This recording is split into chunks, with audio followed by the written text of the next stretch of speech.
आज आपण पावभाजी कशी बनवायची ते पाहूया. वाटाणे घेतले तर बटाटेचे साल काढून कापून घेतलेले, तर टोमॅटो, फ्लावर आणि हिरवी मिरची ढोबळी ती पण कापून घेतली. कांदा कापून घेतलेला आहे, लसूण ठेचून घेतला आहे, घरचा काळा मसाला, पावभाजी मसाला, लाल तिखट, मीठ आणि कोथिंबीर कापून घेतलेली. ह्या सगळ्या भाज्या मी स्वच्छ धुवून घेतलेल्या आता त्या कुकरमध्ये टाकून घ्यायच्या. थोडंसं पाणी टाकायचं, याला झाकण लावून घेऊया. कुकर खोलून घेऊया, असं मिक्स करून घ्यायचं.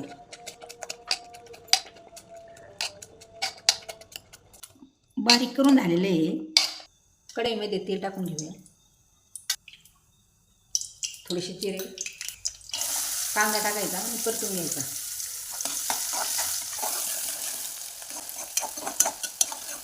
कांद्याचा कलर बदलूपर्यंत छान परतून द्यायचा आणि असं हलवत राहायचं. लसणाची पेस्ट टाकून घ्यायची.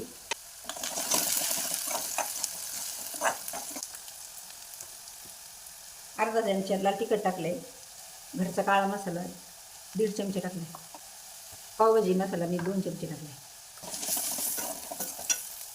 मीठ 1 चमचा टाकले. मीठ पण परतीनाच टाकायचं,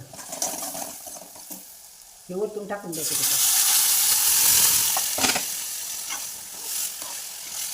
असं छान हलवायचं, असं एकत्र झालं पाहिजे नाही सगळं.